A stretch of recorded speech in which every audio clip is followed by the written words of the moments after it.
Assalamualaikum warahmatullahi wabarakatuh. Sebelum wawancara saya mulai, apa boleh Mas mengenalkan diri Mas? Waalaikumsalam warahmatullahi wabarakatuh. Perkenalkan, nama saya Aji Pasya, biasa dipanggil Pasya. Saat ini Mas bekerja di mana?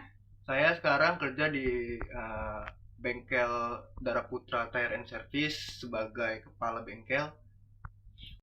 Kita mulai saja ya wawancaranya ya. Untuk pertanyaan pertama, apa yang membuat Mas memilih untuk bekerja di bidang penjualan ban? Oke, kalau untuk ditanya kenapa saya kerja di tempat penjualan ban, karena mungkin saya lebih mahir ya di bidang otomotif, dan ya saya juga dengan basic saya di bidang komunikasi itu juga ya memacu saya buat lebih berkreatif dalam berkomunikasi, dalam mencari pelanggan, dan ya kita harus membuat customer itu menjadi lebih tertarik gitu kepada kita. Nah, ke pertanyaan kedua, bagaimana cara Mas menangani pelanggan yang sulit? Ini kalau dalam saya artikan, pelanggan yang sulit ini mungkin ya banyaknya kayak pelanggan yang agak sulit lah ya kan. Sulitnya tuh dalam artian dia itu banyak komplain atau dia banyak kritik gitu, banyak yang merengat-perengut gitu kan. Jadi saya tuh pasti mendengar dulu, kita dengerin tanpa kita harus defensif, tanpa kita harus mencela, kita harus memotong pembicaraan customer tersebut. Jadi kita harus dengarkan, kita kalau kita memang itu betul kita kesalahan kita, ya kita harus cepat berevaluasi gitu di kemudiannya, dan ya kita harus terima terima semua masukan, dan juga ya kita harus tetap evaluasi ke depannya gitu. Baik, selanjutnya pertanyaan ketiga, apa yang Mas lakukan jika ada masalah di stok atau pengiriman? Oke, kalau misalnya kita ada masalah di stok nih, mungkin ada dalam mis pendataan, atau kita dapat miskomunikasi dengan orang gudang, kita harus cepat kita komunikasikan dengan orang gudang tersebut mengenai stok tersebut.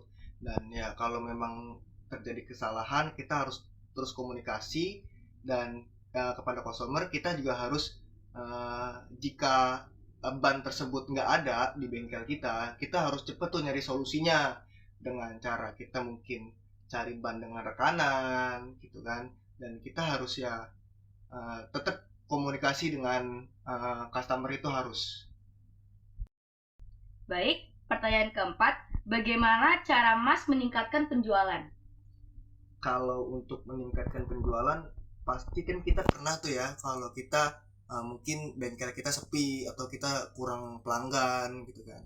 Nah, dengan cara cara yang saya lakukan itu, ya kita harus mempromosikan gitu bengkel kita, ban-ban kita di banyak media sosial seperti di Instagram, atau kita bisa live TikTok, atau kita bisa live Shopee gitu kan. Dan ya bisa juga dari mulut ke mulut, dari rekanan kita gitu kan. Kita yang penting perbanyaklah relasi, dan ya itu kita harus meningkatkan promosi kita di media sosial. Untuk pertanyaan selanjutnya, pertanyaan kelima, apa yang Mas lakukan untuk meningkatkan pengetahuan dan keterampilan? Oke, kan dengan berkembangnya zaman, terus kita berkembang tahun demi tahun, itu pasti ada kan kita perbedaan, dari mungkin dari ban baru atau dari mobil baru seperti itu.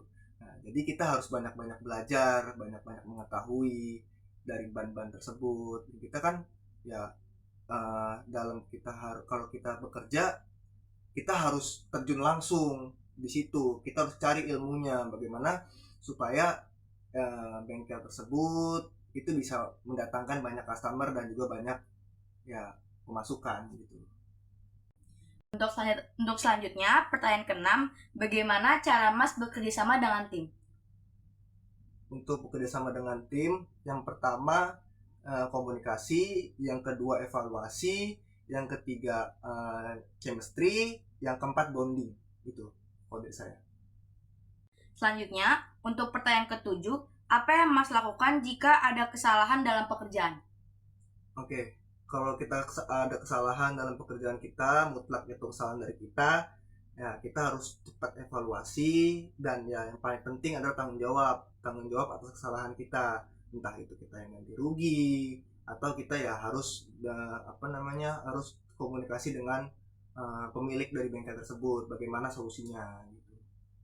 Untuk selanjutnya, untuk pertanyaan ke-8, apa yang Mas lakukan untuk meningkatkan kepuasan pelanggan? Untuk meningkatkan kepuasan pelanggan, yaitu ada 3S: senyum, salam, sapa, dan tambahan 2 lagi, sopan dan santun. Dan ya dari bengkel kami selalu memberikan merchandise berupa ya mungkin dari tote bag atau payung untuk customer yang sudah berbelanja di bengkel kami gitu.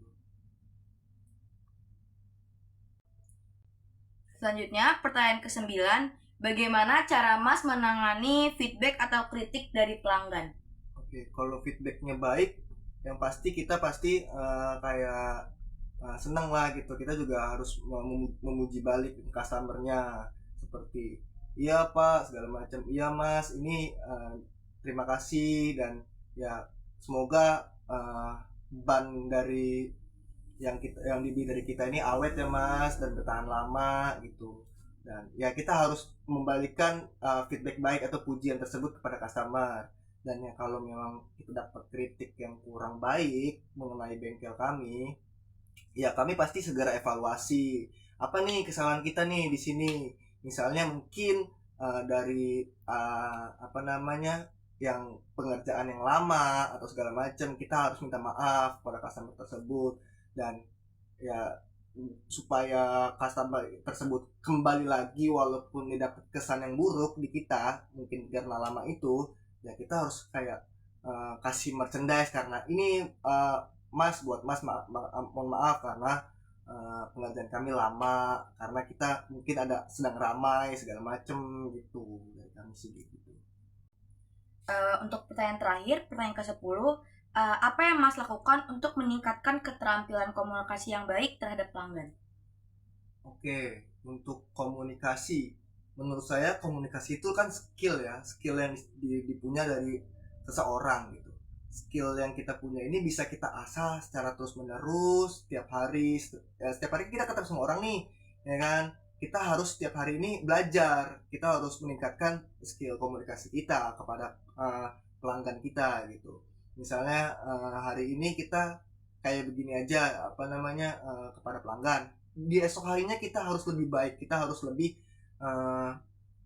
lebih meningkat gitu secara komunikasi kita kepada pelanggan tersebut, agar pelanggan tersebut senang gitu sama kita gitu. Baik, terima kasih atas jawaban dan waktunya Mas. Ya, terima kasih. Sekian wawancara dari kami, terima kasih.